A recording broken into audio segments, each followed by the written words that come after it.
Just all about teamwork, picking the right classes, having the right skills, and seeing what they can do with it. Excited for that. That will be tomorrow night. Team FemSteph versus Team Gold Glove in a 1-to-50 challenge. But right now, we're going to jump into the reveal, the first ever live and big stream match of a game of Horde. What are we seeing right now, Rod? So this is how you begin. You pick up the Fabricator, which is our sort of military-grade 3D printer that will actually make your fortifications, make your weapons. So the first thing you have to do is pick up where do you want to kind of start your defense. So now they're picking it up, they're finding a place on the map to deploy it. Once they deploy it, the clock will start and the monsters will come. But they're still trying to find that right location. And you can see some cool characters. We've got Zombie Dom, Tomorrow Anya, all part of our Brothers to the End pre-order exclusive. So now there you go. The wave one's beginning.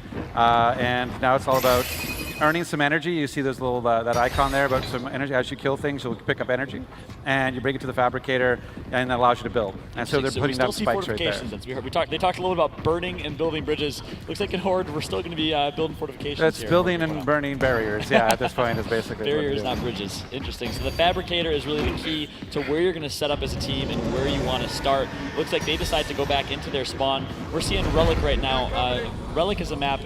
Where do you think, in your opinion, is the best place to set up? Do they think it's a good spot? I think they picked a pretty good spot going back towards spawn. You want to. It's a symmetrical map, so you want to kind of sort of defend across the width of the map, which is a good place to go. And you can sort of see a little bit about what their classes they've chosen. You pick the heavy. Oscar as an example is a heavy in this case, and you know that because he's carrying a boom shot. It's the default weapon of the heavy class, and they get sort of bonuses for turret use, and they get obviously having that boom shot all the time is really handy. So there are classes in Gears of War 3 Horde. Does each class have an assigned character?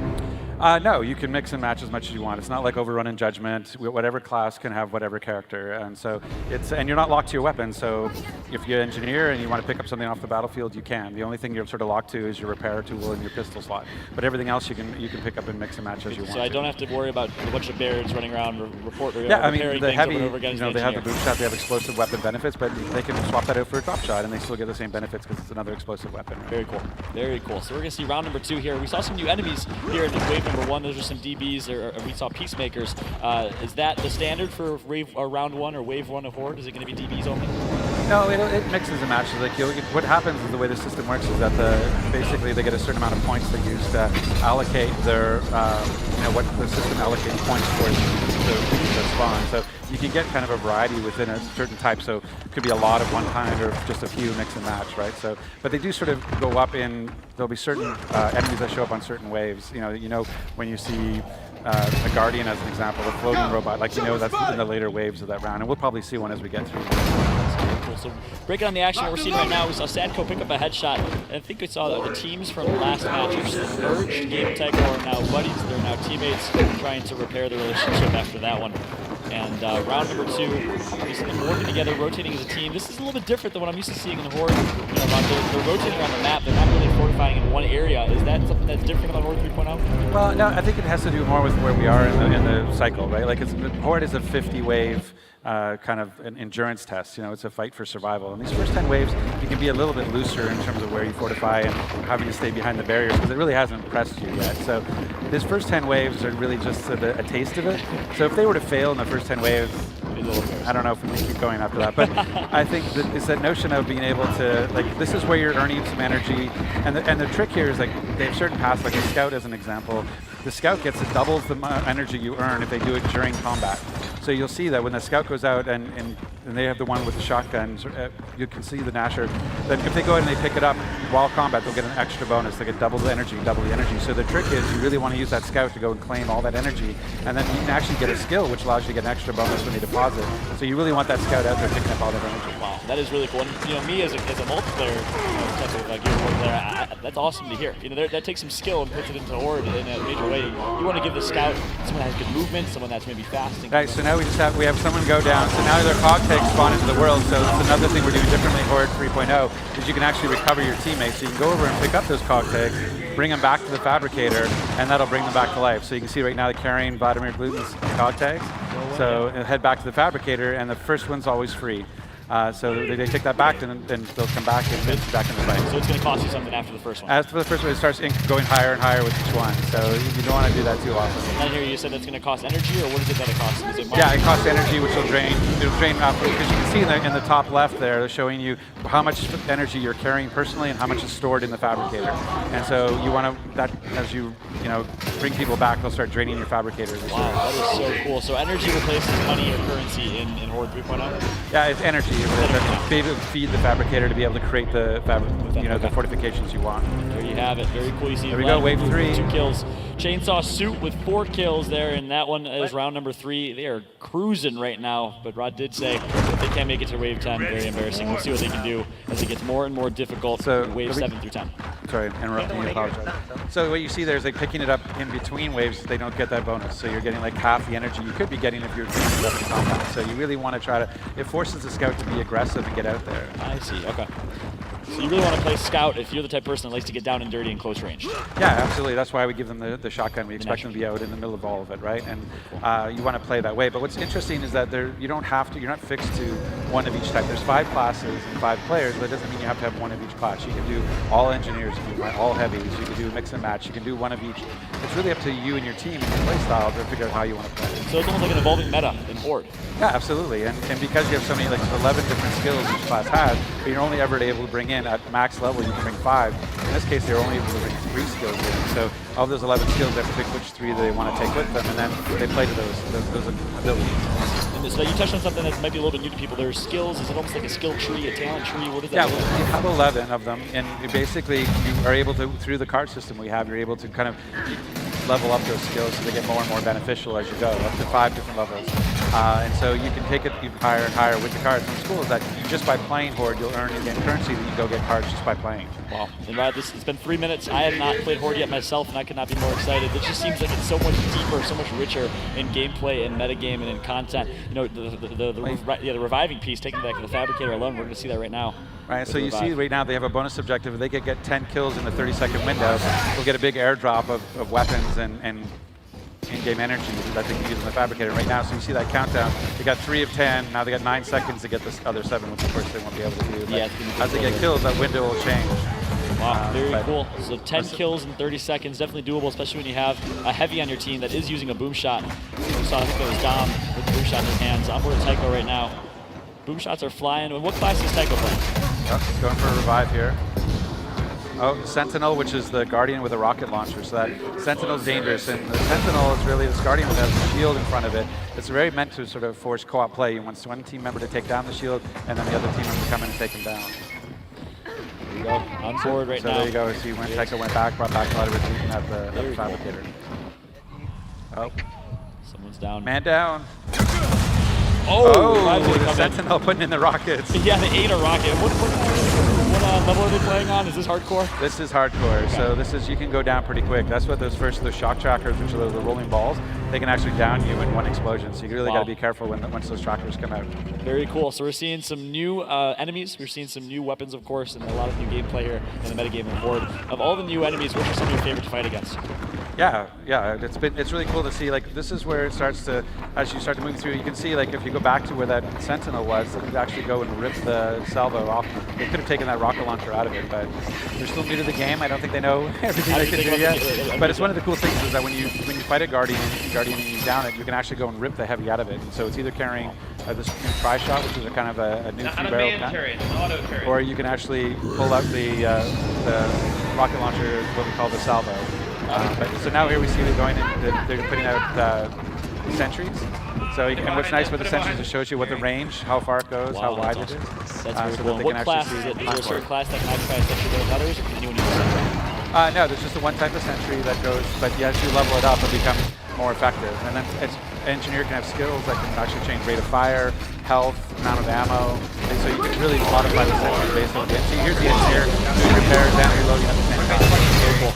Energy to do that there. We saw his death actually, so things are getting a little bit more difficult here in wave number 5. Of course, we are going to 10. Some good shots from Gabe, doing a good job staying alive with his Lancer. Yeah, they really need to start focusing on that Guardian. Like, They can see there you get the double bonus, the 198 plus 198, so they're getting double the money by having that scout go and It's get the scout the that got the energy. I see. Yeah, So and anyone can pick up energy, but if the scout gets it, they get double bonus. correct. That's their passive. That's what makes the scout, because the scout can trade out their weapons. They can go pick up an overkill. They can pick up an M-bar. They can pick up whatever weapons they want. What makes the scout a scout is that sort of notion of being about the energy. That's amazing. Wow, and the Horde just continues to impress me. And once again, I can't say enough how deep it is, how rich it is. And we actually can hear a listen. We hear them saying, let me get the money, let me get the money. That's the communication here. The scout is always want to be a little bit more greedy, and it's for the benefit of the team, right? Yeah, well, it's playing to your strength. Like, it's like in hockey when you're Canadian. It's like in hockey, you got to play your position, right? You got to play your position. And so this is like, if you're the scout, let the scout go get the energy. And if you're the sniper, like let them go get the headshot. You know, like that kind of stuff. You have to recognize it's not just about let's all go rushing out. You know, it's like it's not a bunch of 6-year-olds shaking us in a soccer ball, right? You have to play your position and know your role, and so play to your class. That is awesome. Very cool. So I'm excited to see how they play that tomorrow. We have some high-skilled and experienced Gears of War players playing Horde tomorrow. Gold Glove is known to be a great sniper. Maybe he'll play as a sniper class, right? Maybe, and there's some great skills for the sniper. They have an explosive headshot.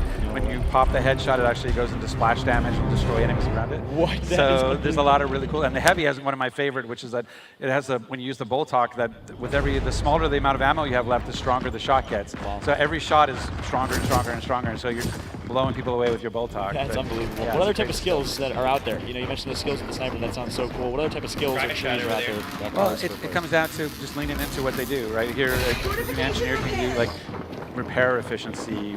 You know, they get stronger fortifications, those sorts of things, right? And then Scout is about movement speed and health, because they're out right there nose to nose with everybody, right? The Soldier is about assault rifles, so you can get like huge amounts of ammo. I've had a Lancer with 1,100 rounds in it, right? And one thing's the Soldier spawns with frag grenades, nobody else does, so you can go around and start planting grenades. And you can get it, there's a skill that allows you to plant up to 6 frag grenades and more in the environment, so you can really set up some really cool explosives. That is awesome. Very cool. I've heard of a little thing called the locker, the weapon locker.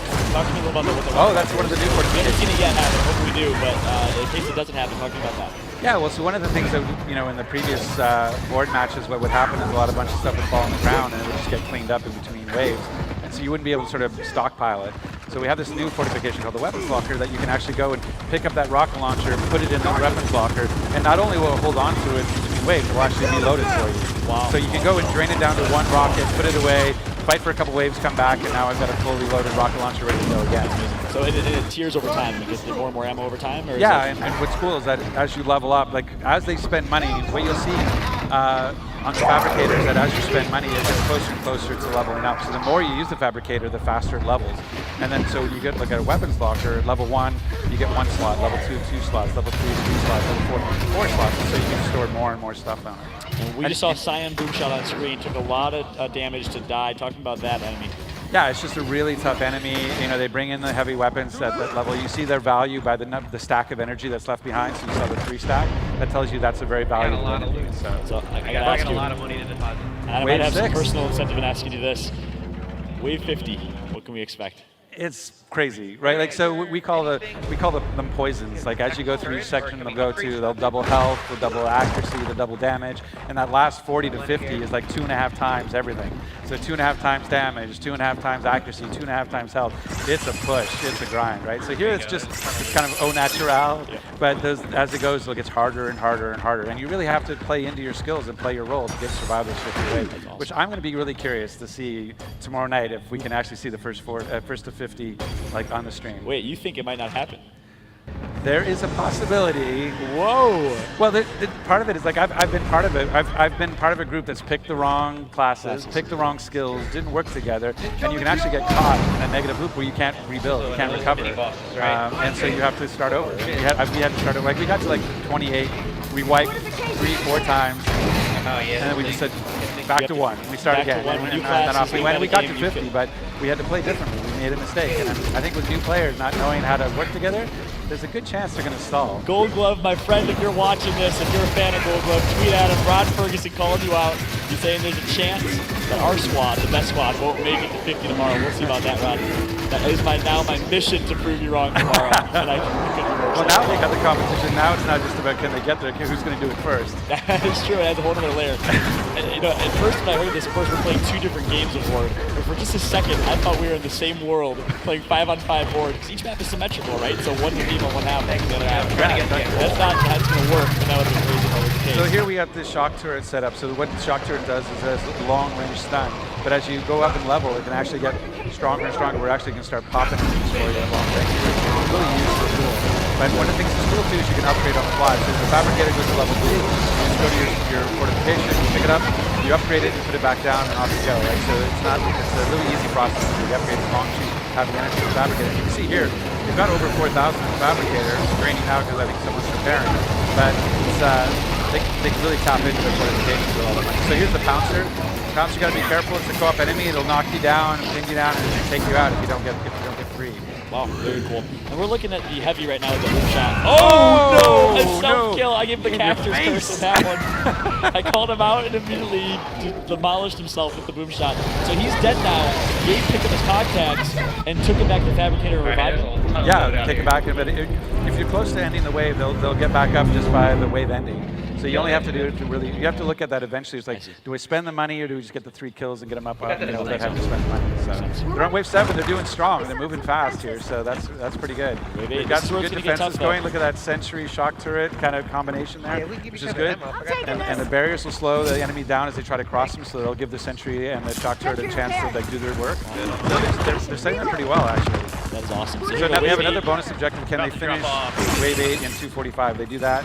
Again, airdrop, lots of weapons. So the bonus is different each round. Yeah, there's headshot bonuses, and there's execution bonuses, and time bonuses, there's kills. Similar to Gears 3. Similar to Gears 3, yeah. And it doesn't comes up like maybe every second wave or so, but it's really like they're kind of nice here. When you get up into the 40s, they're mandatory. Like you get when 4 rocket launchers come spilling out, it's joyous. So like that's what you need to carry you through that next wave. That's awesome. So can you move the fabricator after you place it? Absolutely, you can take the fabricator anywhere you want. Wow. And it's a 2-man carrier, so one person can drag it slowly, but if a second person gets on it, you can actually hustle it across the map. That's awesome. It's almost a feature and campaign kind of about the Horde is the idea of teamwork and working together to complete objectives. So that's awesome to see, and that creates the metagame, right? And I love that. I can't talk about it enough. The idea of energy, the idea of having to run around and get energy. You can't just fortify in one area. You have to really kind of rotate and move together as a team to succeed. I mean, you can, you just won't be successful because you don't have as much energy. Right. And you can see like the scout tomorrow, Anya, the scout in this case is getting like double. She just got pistol whipped in a most horrible fashion. Bias work really good. That's not nice. But after that, for a while, she rocked the double shotgun. You got the Nasher primary and the overkill secondary, which is a good combo for the scout. It looks like it's coming out the wire here. Not looking good for this team. This is only wave 8, all up to Chainsaw Suit now. And some turrets to help out. Get his contacts back there. So he did get the contacts. He needs to run into the fabricator to stay alive right now, keep his team alive. I think he's the only one alive. I know Tycho, his buddy's alive as well. On the ground out there. Did he pick him up? Oh, and this is blood skill out there. So Tycho is still alive. Is that Tycho getting killed, or is that is Tycho? Okay, we got 2. We got at least 2. Head back. There we go. Head back. If he gets the fabricator, he will resurrect his team. Yeah. Right here, you'll see here. Touch. Boom, and then wow, that is awesome. And he had to spend energy to do that, but we'll work. That one was free, right? But if you look at their money now, they're at 225. Their energy in the fabricator, they don't have enough for another one. I see. Okay. So if somebody who goes down and dies, yeah, they're not going to be able to bring them back. Wow. So 50 seconds left on the bonus objective. Looks like they might be able I know, but they got only 4 enemies left. Yeah. Look at that stack energy. They need that scout to pick up that energy. Turrets really 2 left, 40 seconds. Come on, where's the scout? Oh! Boom shot's gonna down him. Oh, it's a double down, actually. He did get both kills. He picked up both kills. He's so slow. Only 1 left. Oh my goodness! Oh!